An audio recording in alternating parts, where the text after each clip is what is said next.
네, 안녕하세요. 로고스 학원에서 논술과 구술을 가르치고 있는 김정환 강사입니다.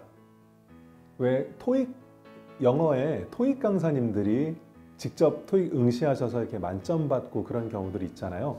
그렇게 강사님들이 직접 학생과 대등한 입장에서 시험에 응시하고 그 현장감, 그리고 학생들이 뭘 필요로 하는지 이런 것들을 많이 취하기 위해서 그런 경우들이 있는데, 저도 같은 맥락인 거죠. 학생들이 논술을 보러 가면 시험 현장에서 어떤 느낌을 갖게 되고, 시험을 보는 학생들 입장에서 정말 실질적으로 필요한 게 무엇이냐, 이런 것들을 사실 일방적으로 강의실에서 가르치기만 하는 강사로서는 잘 알기가 어려운 부분들이 있잖아요.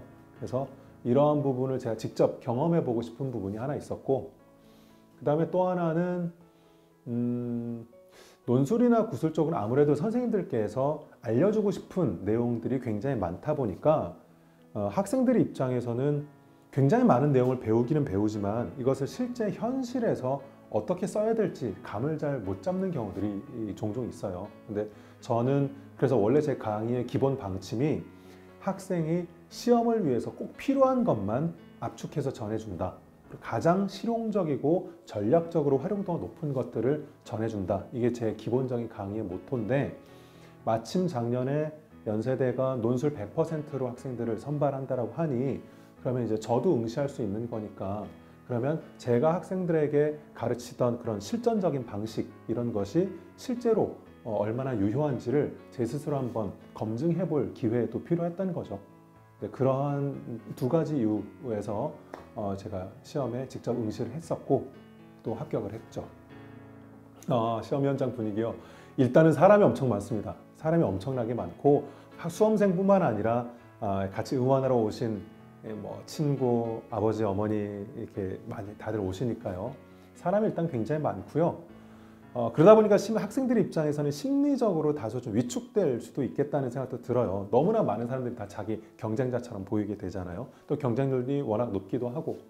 그래서 작년에 그 제 기억에 비추어 보면 그 백양로라고 하는데요. 이 신촌 캠퍼스의 정문에서부터 이렇게 쭉 올라가는 게 백양로인데, 거기 사람들이 굉장히 많고, 저는 이제 오후에 시험을 봐서 오후에 올라가는 길이고, 그 전에 낮 시간에 시험을 봤던 학생들이 이제 내려오고, 그래서 이 길이 꽉 차죠.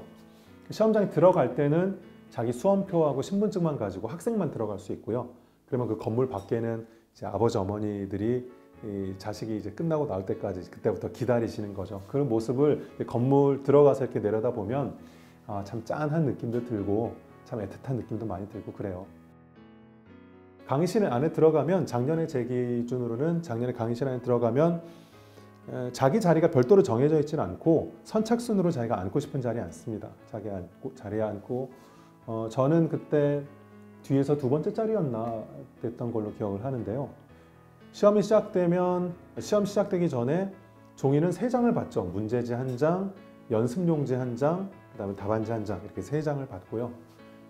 필기구는 자유롭게 쓸 수 있습니다. 저는 그냥 샤프로 이렇게 썼었고, 시작종이나 끝나는 종이 별도로 올리지는 않았어요. 제가 본 건물에서는 그 감독관 선생님께서 이제 시작하겠습니다. 그러면 시작하고, 끝나겠습니다. 그러면 마치고 답안지 제출하고 이렇게 됐고, 끝나고 제가 나올 때는 이미 시간이 어둑어둑해져서 제가 시험 본 시간이 4시 반부터 6시 반까지였을 거예요. 그러니까 끝났을 때는 그때가 이미 10월이니까 어둑어둑하죠.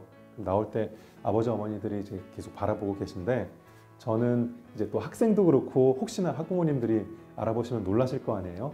마스크도 쓰고 모자도 쓰고 그런 나왔던 기억이 있습니다.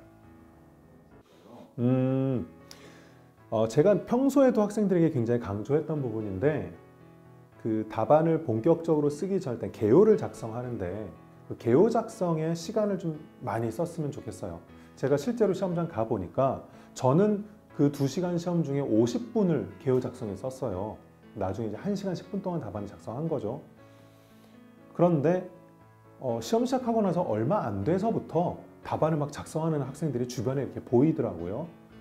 그런데 그렇게 되면 연대 논술 정도 되는 문제를 그렇게 문제 한번 읽고 재심을 읽고 쉽게 답을 쓸 수 있지는 않거든요. 그러니까 그 학생들이 이제 마음이 급한 거죠. 그러다 보니까 빨리 시작을 했는데, 그러다 보면 자꾸 답안의 흐름이 끊기고 지우고 다시 쓰고 다 지우고 다시 쓰고 그렇게 돼서 그게 오히려 답안 작성하는데 시간이 오히려 더 오래 걸려요. 그러니까 아예 처음부터 이제 1-1, 1-2, 2-1, 2-2 네 문제가 나오는데 네 문제 모두 개요를 다 작성을 하고 그 다음에 전체적인 흐름까지 좀 맞춰보고, 왜냐하면 그 전체적인 흐름을 맞춰본다는 게 2번 문제를 풀다가 1번 문제를 다시 조절하게 될 수도 있고요. 어차피 같은 주제로 나오는 문제들이기 때문에 그 흐름을 통해서 내가 뭔가 조절할 수 있는 부분, 교정할 수 있는 부분이 발견되거든요. 그렇게 해서 개요 작성을 다 전반적으로 마친 후에 답을 쓰시는 것이 좋고, 충분히 거기에 시간을 들여라.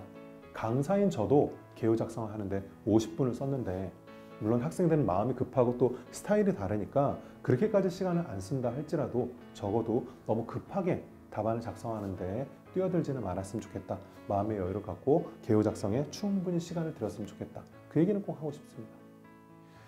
그렇죠. 연세대 논술은 정말 매력적이에요. 어떤 면에서 그러냐면, 물론 학교의 이름도 이름이지만 논술만으로 대학에 갈 수 있다. 굉장히 멋지죠. 그래서 저도 수능 시험도 없이 그냥 바로 시험을 받고, 물론 원서는 냈지만 시험 받고, 그리고 그렇게 해서 저도 이제 그 합격 통지를 받았을 때, 저도 참 합격 통지 받은 지가 오래 전 얘기인데 그럼에도 불구하고 참 기쁜 느낌이 드는 거죠. 오직 나의 논리력만으로 연세대학교에 갈 수 있다. 이거는 굉장히 매력적인 일이라고 생각해요.